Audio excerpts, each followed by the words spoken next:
సర్వీస్లో ఉన్న టీచర్ తప్పనిసరిగా టెట్ పాస్ కావాలనేటువంటి మాట చెప్పలేదు.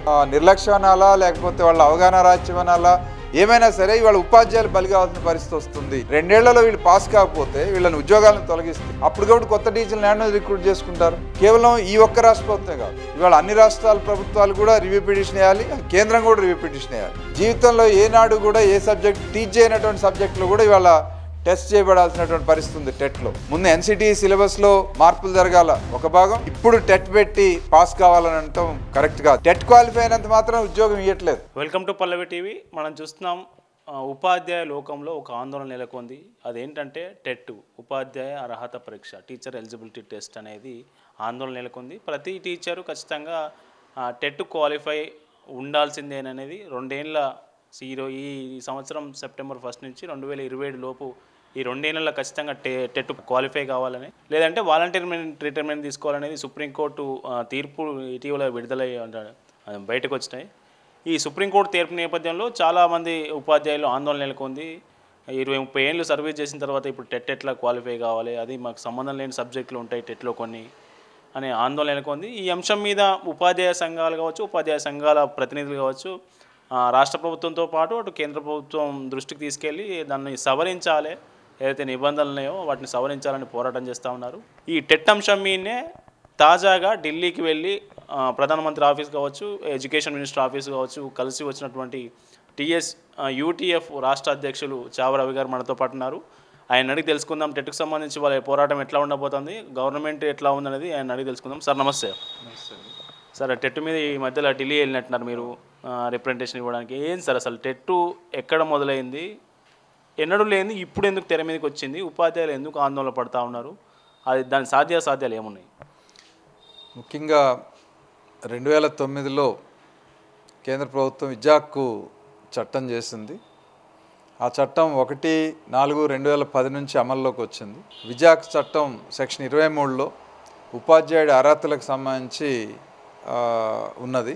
ఉపాధ్యాయులు ముఖ్యంగా 1 నుంచి 8వ తరగతి వరకు బోధించేటువంటి ఉపాధ్యాయులు టెట్ మన ఉపాధ్యాయుడికి సంబంధించినటువంటి అకాడమిక్ ప్రొఫెషనల్ క్వాలిఫికేషన్తో పాటు టీచర్ ఎలిజిబిలిటీ టెస్ట్ కూడా పాస్ కావాలనేటువంటిది విద్యా హక్కు చట్టం సెక్షన్ 23లో ఉంది.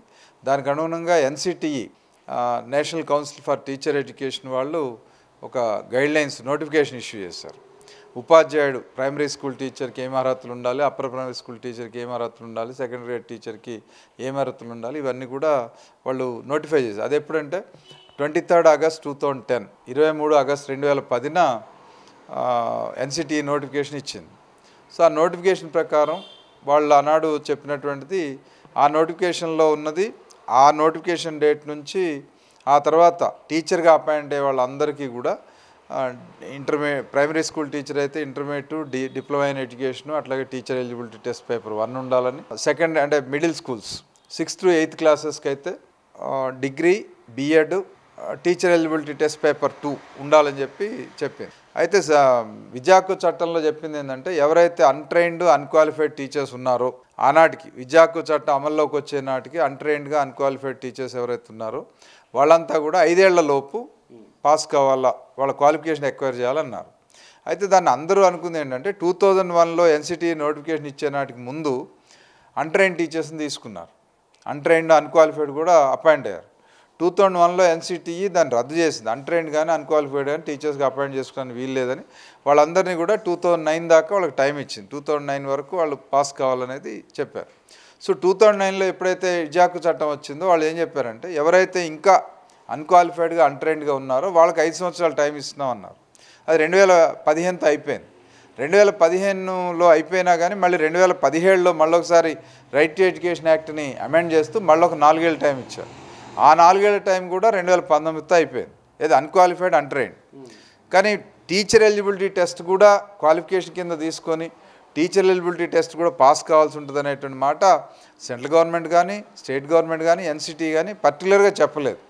మామూలు టీచర్ ఎలిజిబిలిటీ క్వాలిఫికేషన్లో ఉంది అంటే అపాయింట్ అయ్యే టీచర్కి అనుకున్నారు తప్ప ఆల్రెడీ అపాయింట్ అయిన టీచర్ కూడా ఫుల్లీ క్వాలిఫైడ్ టీచర్ అంటే ఆనాడు ఉన్నటువంటి నోటిఫికేషన్లో టీచర్గా అపాయింట్ చేసుకునే నాడు ఏ నోటిఫికేషన్ అయితే ఇచ్చారో ఆ నోటిఫికేషన్ ప్రకారం లేకపోతే ఆ టీచర్ సర్వీస్ రూల్స్ ప్రకారం ఎన్సిటి నామ్స్ ప్రకారం టీచర్ ఎలిజిబిలిటీకి ఏ క్వాలిఫికేషన్ ఉందో ఆ క్వాలిఫికేషన్ ప్రకారం అపాయింట్ అయిన వాళ్ళు 23 ఆగస్ట్ 2010 తర్వాత టీచర్ ఎలిజిబిలిటీ టెస్ట్ వచ్చింది కాబట్టి అంతకంటే ముందు అపాయింట్ టీచర్లు కూడా సర్వీస్లో కొనసాగాలంటే టీచర్ ఎలిజిబిలిటీ టెస్ట్ పాస్ కావాలనేటువంటిది ఏ కోశాన కూడా ఎవరికి ఆ రకమైనటువంటి సమాచారం లేదు.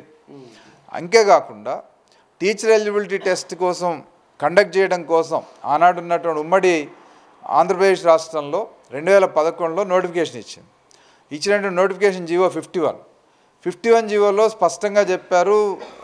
సూచన 11లో స్పష్టంగా చెప్పారు ఏమనంటే ఎవరైతే 23 ఆగస్ట్ 2010 కంటే ముందు నియామకం అయ్యారో ఉపాధ్యాయులుగా వాళ్ళకి ఈ టెట్ పరీక్ష అవసరం లేదు, ఆ తర్వాత ఉపాధ్యాయులుగా నియామకం అయ్యే వారికి మాత్రమే ఈ టెట్ పరీక్ష కావాలి అని చెప్పి స్పష్టంగా జీవోలో ఇచ్చింది. అందుకని అందరూ కూడా అనుకుంది ఏంటంటే ముందు అపాయింట్ వాళ్ళు ఎవరికి టెట్ అవసరం లేదని అనుకున్నారు. తర్వాత మళ్ళీ ఏం జరిగింది, 2014లో తెలంగాణ ఏర్పడిన తర్వాత తెలంగాణ రాష్ట్రం ఏర్పడిన తర్వాత 2015లో మళ్ళీ టెట్ నిర్వహణ కోసం సో 2015లో తెలంగాణ రాష్ట్ర ప్రభుత్వం కూడా టెట్ కోసం నోటిఫికేషన్ ఇచ్చింది. ఆ ఇచ్చిన నోటిఫికేషన్లో కూడా వాళ్ళు అదే సేమ్ చెప్పారు, 2010 ఆగస్ట్ 23కు ముందు ఉపాధ్యాయులుగా నియామకమైన వాళ్ళు ఎవరికి టెట్ అవసరం లేదు అని చెప్పి స్పష్టంగా తెలంగాణ గవర్నమెంట్ కూడా ఇచ్చింది. సో ఆంధ్రప్రదేశ్ గవర్నమెంట్ ఇచ్చింది, తెలంగాణ గవర్నమెంట్ ఇచ్చింది. కాబట్టి ఇక్కడ ఎవరు కూడా గత 15 ఏళ్ల నుంచి టెట్ పాస్ కావాలనేటువంటి ఆలోచన చేయలేదు. అయితే 2023లో మద్రాసులో ప్రమోషన్ ఇవ్వాలంటే స్కూల్ అసిస్టెంట్ ప్రమోషన్ కావాలంటే టెట్ క్వాలిఫై కావాలి అనేటువంటిది ఒక చర్చ నడిచింది. దాని మీద కోర్టు కేసు అయింది. సో అక్కడ టెట్ పాస్ కావాలని ఇచ్చారు. దాన్ని బేస్ చేసుకొని మన దగ్గర కూడా అంటే 9 ఏళ్ళుగా మన దగ్గర ప్రమోషన్ లేనటువంటి సందర్భంలో ప్రమోషన్లు ఇవ్వాలని ఆందోళన చేస్తూ ఉన్న సందర్భంలో కొంతమంది కోర్టుకు వెళ్ళి టెట్ క్వాలిఫై అయిన వాళ్ళకే ప్రమోషన్లు ఇవ్వాలని చెప్పి ఇంటీరియం డైరెక్షన్ తీసుకొచ్చారు. సో ఆ డైరెక్షన్ వచ్చిన తర్వాత మేమేం చేసాం, అప్పుడే ఎన్సిటి దగ్గరికి వెళ్ళాం. ఇది మరి ఇబ్బందిగా ఉంది, మాకు ఇప్పటిదాకా టెట్ అవసరం లేదని ఇప్పుడు ప్రమోషన్కి అంటున్నారు, ఒకవేళ ప్రమోషన్కే కావాలంటే స్పెషల్ టెట్ కండక్ట్ చేయండి ఇన్ సర్వీస్ టీచర్స్కి అని అడిగాం. సరే ఇన్ సర్వీస్ టీచర్కి వాళ్ళు ఏం చేయలేదు, కానీ ఈలోపు కోర్టు మళ్ళీ డివిజన్ బెంచ్ ఒక డైరెక్షన్ ఇస్తే దాన్ని బేస్ చేసుకుని స్టేట్ గవర్నమెంట్ లాస్ట్ ఇయర్ కానీ ఈ సంవత్సరం కానీ ప్రమోషన్స్ ఇచ్చారు. సో ఇటీవల సుప్రీంకోర్టు ఏంటంటే సుప్రీంకోర్టులో మహారాష్ట్రకు సంబంధించి ఒక మైనారిటీ ఇన్స్టిట్యూషన్లో టెట్ రిక్రూట్మెంట్కి కూడా మైనారిటీ ఇన్స్టిట్యూషన్ కాబట్టి వాళ్ళకి కొన్ని ప్రత్యేకమైన హక్కులు ఉంటాయి కాబట్టి మరి మైనారిటీ ఇన్స్టిట్యూషన్లో కూడా టీచర్గా అపాయింట్ కావాలంటే టెట్ క్వాలిఫై కావాలా లేదా అనే దాని మీద చర్చ నడిచింది. బాంబే హైకోర్టు దాని మీద కావాలని ఇచ్చినప్పుడు దాని మీద మళ్ళీ సుప్రీంకోర్టుకి అప్పీల్ చేసుకున్నారు. సుప్రీంకోర్టు దాని మీద ఏ విషయం తేల్చకుండా మొన్న సెప్టెంబర్ 1 ఇచ్చినటువంటి జడ్జిమెంట్లో ఆ కేసుని కాన్స్టిట్యూషన్ బెంచ్కి రిఫర్ చేశారు. సో దాంతోపాటు ఆ తర్వాత మన మద్రాస్కి సంబంధించి ఏదైతే ప్రమోషన్ కావాలంటే స్కూల్ అసిస్టెంట్ అంటే బిఎడ్ అసిస్టెంట్ ప్రమోషన్ కావాలంటే టెట్ ఉండాలి అని చెప్పి మద్రాస్ హైకోర్టు జడ్జిమెంట్ ఇచ్చింది. దాని మీద సుప్రీంకోర్టులో కేసులు పడ్డాయి. సో ఆ సుప్రీంకోర్టు ఆ కేసుల్ని మైనారిటీ ఇన్స్టిట్యూషన్ సంబంధించిన కేసుల్ని అన్నింటినీ కలిపి ఆర్గ్యుమెంట్స్ విచారణకు తీసుకుంది.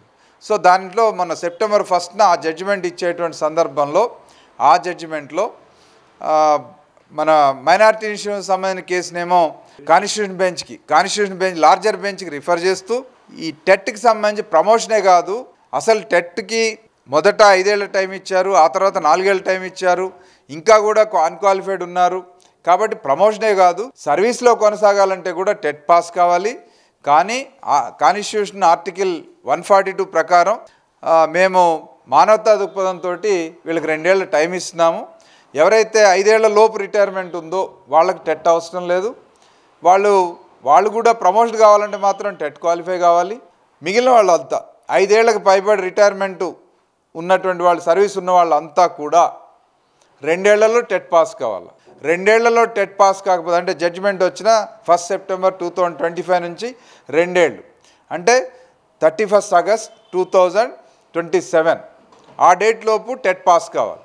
టెట్ పాస్ కాకపోతే వాళ్ళు సర్వీస్ నుంచి తొలగించబడాలి. అంటే విఆర్ఎస్ తీసుకుని అప్పటి వరకు వాళ్ళు చేసిన సర్వీస్ 20-25 ఏళ్ళు సర్వీస్ చేస్తున్నారు, వాళ్ళు చేసిన సర్వీస్ ప్రకారం వాళ్ళకి అర్హత గల పెన్షనరీ బెనిఫిట్స్ ఇచ్చేసి వాళ్ళని ఇంటికి పంపించాలని చెప్పి సుప్రీంకోర్టు జడ్జిమెంట్ ఇచ్చింది. ఇది చాలా టీచర్లందరికీ కూడా ఇది ఒక షాకింగ్ న్యూస్ అయిపోయింది. ఎందుకంటే సీనియర్ టీచర్లు ముఖ్యంగా 2010 తర్వాత అపాయింట్ అయిన వాళ్ళు ఎలాగో టెట్ పాస్ అవుతున్నారు, టెట్ రాసుకున్నారు, పాస్ అయ్యారు, క్వాలిఫై అయ్యారు. కానీ అంతకంటే ముందున్న వాళ్ళకి గత 15 ఏళ్ల నుంచి టెట్ అవసరం లేదు మీకు అని చెప్పి టెట్ రాయకుండా ఊరుకుంటే ఇప్పుడు మీరు టెట్ పాస్ అయితేనే లేకపోతే ఉద్యోగం నుంచి తీసేస్తామనంటే ఇవాళ మన రాష్ట్రంలో కనీసం 40,000 మంది టీచర్లు టెట్ అవసరం లేదనుకుని ఉన్న ఇన్ సర్వీస్ టీచర్లు ఉన్నారు. ఇప్పుడు వాళ్ళందరి మీద దీని ఎఫెక్ట్ పడుతూ ఉంది. అట్లాగే దేశవ్యాప్తంగా మేము చూసాం, అన్ని జిల్లా రాష్ట్రాల నుంచి లెక్కలు తీస్తే దాదాపు 20 లక్షల మంది టీచర్లు ఎఫెక్ట్ అవుతూ ఉన్నారు. 20-25 లక్షల మంది దాకా ఎఫెక్ట్ అవుతున్నారు. మరి వీళ్ళందరూ కూడా ఎందుకు అని అంటే కేంద్ర ప్రభుత్వం కానీ సెంట్రల్గా ఎన్సిటీ కానీ రాష్ట్ర ప్రభుత్వాలు కానీ ఎవరు కూడా సర్వీస్లో ఉన్న టీచర్ తప్పనిసరిగా టెట్ పాస్ కావాలనేటువంటి మాట చెప్పలేదు. కాబట్టి వీళ్ళందరూ కూడా ఇవాళ ప్రభుత్వాల యొక్క నిర్లక్ష్యం అనాలా లేకపోతే వాళ్ళ అవగాహన రాజ్యం అనాలా ఏమైనా సరే ఇవాళ ఉపాధ్యాయులు బలి కావాల్సిన పరిస్థితి వస్తుంది. అందుకని ఉపాధ్యాయ సంఘంగా వెంటనే మేము రియాక్ట్ అయ్యాం. మేము వెంటనే లాస్ట్ ఇయర్ మన రాష్ట్రంలో వచ్చిన సందర్భంలో ఐష్యూ మీద ఇక్కడ రిప్రజెంట్ చేసాం. అట్లా ఈ సంవత్సరం కూడా సుప్రీంకోర్టు జడ్జిమెంట్ వచ్చిన తర్వాత వెంటనే ఎడ్యుకేషన్ సెక్రటరీని చీఫ్ సెక్రటరీని వాళ్ళు కలిసి ఇది మరి మొత్తం రాష్ట్రంలో ఉన్న 40,000 మంది ఉపాధ్యాయుల మీద ప్రభావం చూపుతుంది, సీనియర్ టీచర్లందరికీ నష్టం జరుగుతుంది. టీచర్లే నష్టం కాదు, 2 ఏళ్లలో వీళ్ళు పాస్ కాకపోతే వీళ్ళని ఉద్యోగాలను తొలగిస్తే అప్పుడు కాబట్టి కొత్త టీచర్లు ఏమన్నా రిక్రూట్ చేసుకుంటారు. స్కూళ్ళలో కూడా పిల్లలందరికీ కూడా గందరగోళమైన పరిస్థితి ఏర్పడుతుంది. అందుకని దీని మీద మీరు జోక్యం చేసుకోవాలి, సుప్రీంకోర్టులో రివ్యూ పిటిషన్ వేయాలని చెప్పేసి రాష్ట్ర ప్రభుత్వాన్ని మేము కోరాం. అందుకు రాష్ట్ర ప్రభుత్వం కూడా అంగీకరించింది. Education department director of school ఎడ్యుకేషన్ని దానికి సంబంధించినటువంటి ప్రతిపాదనలు సిద్ధం చేయమని చెప్పింది. అందుకు ప్రభుత్వానికి ధన్యవాదాలు. కానీ అదే సందర్భంలో కేవలం ఈ ఒక్క రాష్ట్ర ప్రభుత్వమే కాదు, ఇవాళ అన్ని రాష్ట్రాల ప్రభుత్వాలు కూడా రివ్యూ పిటిషన్ వేయాలి, కేంద్రం కూడా రివ్యూ పిటిషన్ వేయాలి. రివ్యూ పిటిషన్ వేసినా కూడా సుప్రీంకోర్టు దాన్ని యాక్సెప్ట్ చేస్తుందన్న గ్యారంటీ కూడా లేదు. ఎందుకంటే ఏదైనా రివ్యూ పిటిషన్లో ఏదైనా వాళ్ళు ఇచ్చిన జడ్జిమెంట్లో తప్పు ఉంది అనుకున్నప్పుడు మాత్రమే రివ్యూ పిటిషన్ని వాళ్ళు స్క్రూటినీ చేసి మళ్ళీ అలో చేస్తారు తప్ప, లేకపోతే మేము ఇచ్చిందే కరెక్ట్ అన్నారనుకోండి రివ్యూ పిటిషన్లన్నీ తిరస్కరిస్తారు. అందుకని ఇప్పుడు కేరళ గవర్నమెంటు, తమిళనాడు గవర్నమెంటు, తర్వాత మన ఉత్తరప్రదేశ్ గవర్నమెంటు, కర్ణాటక, తెలంగాణ ఇట్లా అన్ని రాష్ట్రాల నుంచి చేస్తూ ఉన్నారు. రాష్ట్రాలు వేయటం సరే, అసలు కేంద్ర ప్రభుత్వం కదా మెయిన్ పార్టీ, విద్యా హక్కు చట్టాన్ని అమలు జరిపేది కేంద్ర ప్రభుత్వం కాబట్టి కేంద్ర ప్రభుత్వం కూడా రివ్యూ పిటిషన్ వేయాలని చెప్పేసి మేము కోరాం. దానికోసమే మరి ఎస్టీఎఫ్ఐ ప్రధాన కార్యదర్శిగా కూడా ఉన్నా కాబట్టి దేశవ్యాప్తంగా అన్ని రాష్ట్రాల్లో ఉన్నటువంటి పరిస్థితిని గమనించి మరి school teacher federation of India office bearers తరఫున మేము ఒక నిర్ణయం తీసుకున్నాం. మేము కూడా సుప్రీంకోర్టులో కేసు వేయాలని, అట్లాగే కేంద్ర ప్రభుత్వం మీద కూడా ప్రాతినిధ్యం చేసి ఒత్తిడి తేవాలని చెప్పేసి అనుకున్నాం. ఆ మేరకు మొన్న 17వ తేదీన ఢిల్లీ వెళ్ళి ప్రధానమంత్రి ఆఫీస్లోనూ ఎడ్యుకేషన్ మినిస్టరు ధర్మేంద్ర ప్రధాన్ గారి ఆఫీస్లోనూ ప్రాతినిధ్యం చేశాం. దాంతోపాటు ఎన్సిటీకి వెళ్ళాం. అట్లాగే సుప్రీంకోర్టుకు వెళ్ళి సుప్రీంకోర్టులో మేము school teachers federation of India తరఫున కేసుని ఫైల్ చేసాం, రివ్యూ పిటిషన్ ఫైల్ చేయడం జరిగింది. సుభాష్ చంద్రన్ అని చెప్పి ఒక మంచి అడ్వకేట్ ద్వారా మేము ఈ కేసుని ఫైల్ చేయడం జరిగింది. దీంతోపాటు ఎన్సిటీకి వెళ్ళి అసలు ఇవాళ ఉన్న టెట్ కూడా సరే ఇప్పుడు దాకా ఇన్ సర్వీస్ టీచర్లో లేదు కాబట్టి మేము పట్టించుకోలేదు. ఇప్పుడు సర్వీస్లో వాస్తవంగా సిలబస్లో అసంబద్ధత ఉంది. టెట్కి నిర్ణయించినటువంటి సిలబస్ ఏ సబ్జెక్ట్ టీచర్ పేపర్ 1 అయితే ప్రైమరీ స్కూల్ కాబట్టి ప్రాబ్లం లేదు, ప్రైమరీ స్కూల్ అన్ని సబ్జెక్ట్ టచ్ ఉంటాయి, ఇబ్బంది లేదు. పేపర్ 2 ఏదైతే ఉందో 6th to 8th క్లాస్ సంబంధించి జీవితంలో ఏనాడు కూడా ఏ సబ్జెక్ట్ టీచ్ చేయనటువంటి సబ్జెక్టులో కూడా ఇవాళ టెస్ట్ చేయబడాల్సినటువంటి పరిస్థితి ఉంది టెట్లో. మరి అట్లా ఇప్పుడు ఒక హిందీ టీచర్ ఉంటాడు, హిందీ టీచర్ లేదా తెలుగు టీచర్, వాళ్ళు ఎంచుకుంటే సోషల్ స్టడీస్ ఎంచుకుంటే 60 మార్కులు సోషల్ స్టడీస్, 150లో 60 మార్కులు సోషల్ స్టడీస్ క్వశ్చన్స్ ఉంటాయి. లేదు సైన్స్ ఎంచుకుంటే సైన్స్ అండ్ మ్యాథ్స్ 60 మార్కులు ఉంటాయి, సైన్స్లో 30, మ్యాథ్స్లో 30 మార్కులు. ఎందుకు వాళ్ళకి జనరల్గా పెడగాజీ విద్యారంగానికి సంబంధించిన పెడగాజీలో 30 మార్కులు ఉంటాయి, రీజనల్ లాంగ్వేజ్లో 30 మార్కులు ఉంటాయి, కన్సర్న్ లాంగ్వేజ్లో సెకండ్ లాంగ్వేజ్లో 30 మార్కులు ఉంటాయి. ఇవి కాకుండా అంటే English first language English, second language regional language, వీటిలో 30 మార్కులు అయిపోయిన తర్వాత మిగిలిన 60 మార్కులు మ్యాథ్స్, సైన్స్ లేదా సోషల్ స్టడీస్ చదవాలంటున్నారు. ఇది ఇబ్బందికరంగా ఉంది. వాళ్ళ లాంగ్వేజ్కి టెస్ట్ చేయండి, వాళ్ళ లాంగ్వేజ్ టీచర్ని లాంగ్వేజ్లో టెస్ట్ చేయండి, మ్యాథ్స్ టీచర్ని మ్యాథ్స్లో 60 మార్కులు టెస్ట్ చేయండి, సైన్స్ టీచర్ని సైన్స్లో 60 మార్కులు టెస్ట్ చేయవచ్చు. అందుకని ఆ రకంగా సిలబస్ మార్చాలనేది కూడా మేము ఎన్సిటీ మెంబర్ సెక్రటరీని కలిసి వాళ్ళకు కూడా రిప్రజెంటేషన్ ఇవ్వడం జరిగింది. ఆ రకంగా ఇవాళ టెట్ విషయంలో టీచర్లలో పెద్ద అన్రెస్ట్ క్రియేట్ అవుతూ ఉంది. ఇది ఒక దేశవ్యాప్తంగా ఈ అన్రెస్ట్ అంతా కూడా ఒక పెద్ద ఉద్యమంగా మారే అవకాశం ఉంది. ఈ సందర్భంలోనే మరి రాష్ట్రంలో కానీ దేశంలో కానీ ఉన్నటువంటి ఉపాధ్యాయులకు న్యాయం జరగాలంటే ముందు ఎన్సిటి సిలబస్లో మార్పులు జరగాల ఒక భాగం, రెండోది సుప్రీంకోర్టులో రివ్యూ పిటిషన్ కేంద్ర ప్రభుత్వం కానీ రాష్ట్ర ప్రభుత్వాలు కానీ రివ్యూ పిటిషన్స్ వేసి దాన్ని ఆ జడ్జిమెంట్ని సవరించేట్టుగా చూడాల్సినటువంటి బాధ్యత ఉంది. రెండోది ఈ మూడో అంశం కూడా ఉంది. మేము సెంట్రల్ గవర్నమెంట్ దగ్గరికి పోయి ప్రైమ్ మినిస్టర్కి ఎడ్యుకేషన్ మినిస్టర్కి ఇచ్చినటువంటి ప్రాతినిధ్యాల్లో ప్రధానమైన ఉద్దేశం ఏంటంటే విద్యా హక్కు చట్టం సెక్షన్ 23ని సవరించాలనేది చాలా కీలకమైనటువంటి అంశం. ఎందుకంటే విద్యా హక్కు చట్టం 2010 ఏప్రిల్ నుంచి అమల్లోకి వచ్చింది కరెక్టే, కానీ ఇవాళ వరకు కూడా విద్యా హక్కు చట్టం ఎక్కడ పూర్తిగా అమలు జరగలేదు. కానీ విద్యా హక్కు చట్టంలో ఉన్నటువంటి ఈ ఉపాధ్యాయుడు అర్హతలు అనేటువంటి అంశాన్ని తీసుకొని వాళ్ళ కోర్టు ఏదైతే సుప్రీంకోర్టు ఉపాధ్యాయులందరూ పాస్ కావాలా లేకపోతే 2 ఏళ్లలో వాళ్ళందరినీ ఇంటికి పంపించాలని చెప్పిందో, మరి దీనికి కూడా కేంద్ర ప్రభుత్వం బాధ్యత వహించాలి. కాబట్టి విద్యా హక్కు చట్టాన్ని సవరించి ఒక క్లారిటీ ఇవ్వాలని చెప్పి అడుగుతున్నాం. సెక్షన్ 23లో ఉన్నటువంటి ఉపాధ్యాయ విద్యార్హతలకు సంబంధించిన అంశం 2010 ఏప్రిల్ 1వ తేదీ నాడు విద్యా హక్కు చట్టం అమల్లోకి వచ్చింది. కాబట్టి విద్యా హక్కు చట్టం అమల్లోకి వచ్చిన దగ్గర నుంచి అపాయింట్ అయ్యే టీచర్లకు మాత్రమే వర్తించేట్టుగా దాని యొక్క ఎఫెక్ట్ని ప్రాస్పెక్టివ్ ఎఫెక్ట్గానే ఉండేట్టుగా, రెట్రాస్పెక్టివ్ ఎఫెక్ట్ కాకుండా ఉండేట్టుగా ఒక క్లారిటీ ఇవ్వాల్సినటువంటి అవసరం. కాబట్టి సెక్షన్ 23లో ఆ రకమైనటువంటి సవరణ చేస్తూ ఒక క్లారిటీ ఇచ్చేట్టుగా కేంద్ర ప్రభుత్వం స్పష్టతనివ్వాలని చెప్పేసి మేము కోరాం. ఆ మేరకే ప్రధానమంత్రికి వాళ్ళకందరికీ కూడా రిప్రజెంటేషన్ ఇవ్వడం జరిగింది. ఎస్టీఎఫ్ఐ తరఫున రిప్రజెంటేషన్ ఇవ్వటమే కాదు, ఇంకా ఆల్ ఇండియా లెవెల్లో పనిచేసినటువంటి సంఘాలు ఉన్నాయి కొన్ని. ఇప్పుడు మేము ఎట్లయితే స్కూల్ టీచర్ ఫెడరేషన్ ఆఫ్ ఇండియాకి మేము టీఎస్యూటీఎఫ్కి అనుబంధంగా ఉన్నాం, అట్లాగే వివిధ రాష్ట్రాల్లో వివిధ సంఘాలన్నీ కూడా వేర్వేరు ఆల్ ఇండియా సంఘాలకు అనుబంధంగా ఉన్నాయి.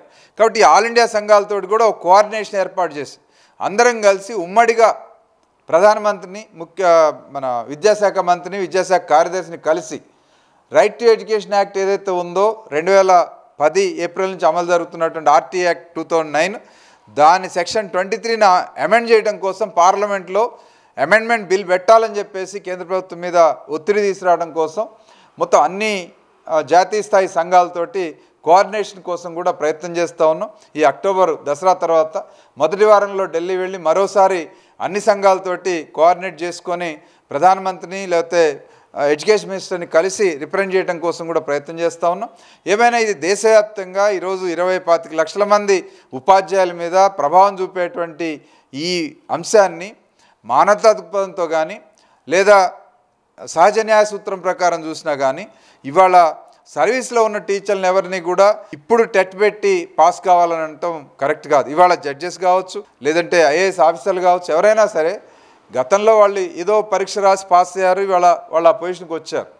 ఇప్పుడు ఏదైనా ఒక కొత్త టెస్ట్ పెట్టి మీరు ఈ టెస్ట్ పాస్ అయితేనే మీ ఉద్యోగంలో కొనసాగుతారు అని అంటే ఇవాళ ఐఏఎస్ పరీక్ష రాయటం ఐఏఎస్ ఆఫీసర్లు ఎవరికి కూడా సాధ్యమయ్యే పని కాదు.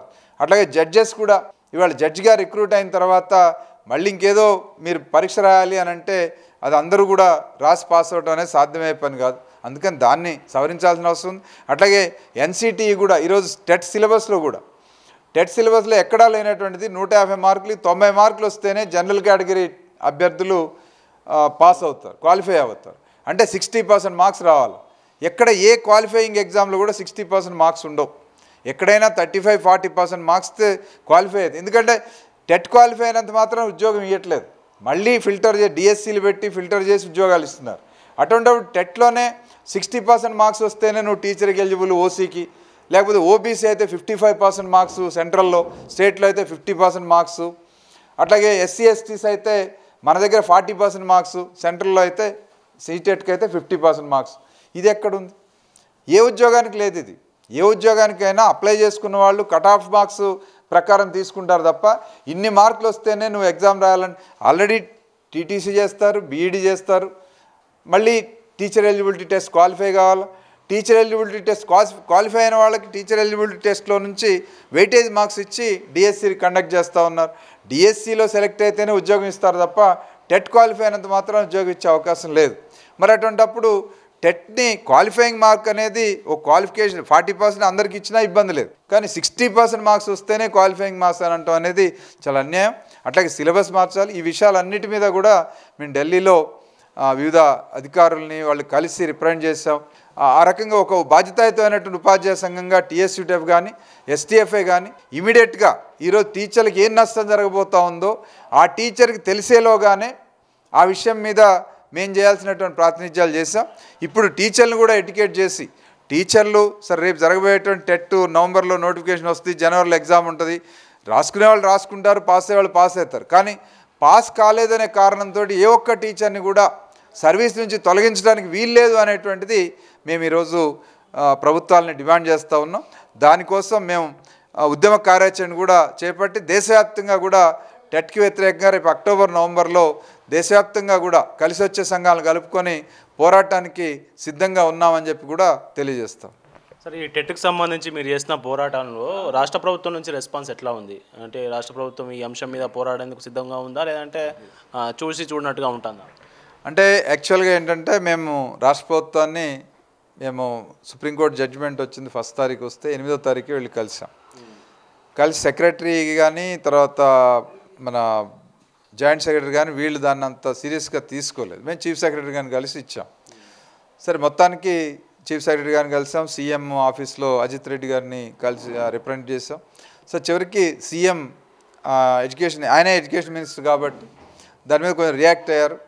మనము మరి ఇంకేం ఉపాధ్యాయుల తరఫున మనం కూడా సుప్రీంకోర్టులో రివ్యూ పిటిషన్ వేయండి అని చెప్పేసి అధికారులకి చెప్పారు.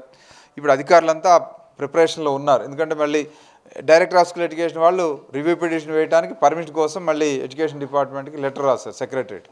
మళ్ళీ ఆ సెక్రటరేట్ ఆమోదం పొందిన తర్వాత వీళ్ళు దాన్ని పంపిస్తారు. అయితే స్పీడప్ చేయాల్సినటువంటి అవసరం ఉంది. ఎందుకంటే సుప్రీంకోర్టు ఇచ్చిన జడ్జిమెంట్ ఎప్పుడైనా కానీ నెల రోజుల్లో సుప్రీంకోర్టు జడ్జిమెంట్ మీద రివ్యూ పిటిషన్ వేయాలంటే ఒక నెల రోజుల టైం ఉంటుంది. ఆ నెల రోజుల టైం రేపటితో అయిపోతుంది.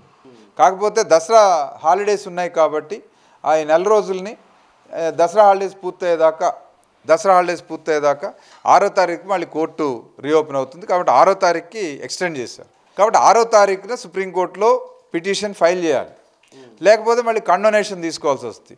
కండోనేషను ఇవన్నీ అంటే కొంచెం ఇబ్బందులు వస్తాయి. కాబట్టి కండోనేషన్ ఇస్తారా ఇవ్వరా, అసలు స్క్రూటినీ చేసి దీన్ని యాక్సెప్ట్ చేస్తారా లేదా అనేదే అనుమానంగా ఉన్నప్పుడు మళ్ళీ కండోనేషన్ ఇస్తారా లేదా అని చెప్పలేం. కాబట్టి అందుకని రాష్ట్ర ప్రభుత్వం వెంటనే ఇమీడియట్గా ఈ సెలవుల లోపలనే తీసుకెళ్ళి ఎట్టి పరిస్థితుల్లో 6వ తారీఖు కల్లా పిటిషన్ ఫైల్ చేయాలని చెప్పేసి మేము ఈ సందర్భంగా రాష్ట్ర ప్రభుత్వాన్ని కోరుతా ఉన్నాం. ఇది మొత్తానికి సంబంధించి టెట్కి సంబంధించి ఏదైతే ఉందో విద్యా చట్టంలోని సెక్షన్ 23 ఉంది, దాన్ని సవరణ చేయాలి. పార్లమెంట్లో బిల్లు పెట్టి విద్యా చట్టానికి సవరణ చేయాలి. అట్లాగే టెట్ సిలబస్లో కూడా కొన్ని మార్పులు అవసరం. ఎందుకంటే అది అసంబద్ధంగా ఉంది సిలబస్ మొత్తం. టీచర్లు లాంగ్వేజ్ టీచర్లు సైన్స్ చదవాలి, లేదంటే సోషల్ చదవాలి, దానికి ఎక్కువ మార్కులు తెచ్చుకోవాలి. ఎట్లాగే ఏదైతే క్వాలిఫైయింగ్ మార్కులు ఉన్నాయో 90 మార్కులు తెచ్చుకోవాలి 150కి జనరల్ కేటగిరీ అంటే చాలా కష్టమైన పని. కాబట్టి ఆ అంశాల మీద కూడా వీళ్ళు పోరాడడానికి సిద్ధపడుతూ ఉన్నారు. అట్లాగే రాష్ట్రంలో ఉన్నటువంటి ఉపాధ్యాయుల సంక్షేమాన్ని, ఉపాధ్యాయుల వాళ్ళ భవిష్యత్తును దృష్టిలో పెట్టుకొని తొందరగా స్పీడప్ చేసి సుప్రీంకోర్టులో రివ్యూ పిటిషన్ వేయాలని యూటీఎఫ్ చీఫ్ చావ రవి గారు డిమాండ్ చేస్తూ ఉన్నారు. కెమెరామెన్ తరుణ్తో కరుణాకర్, యూటీఎఫ్ భవన్.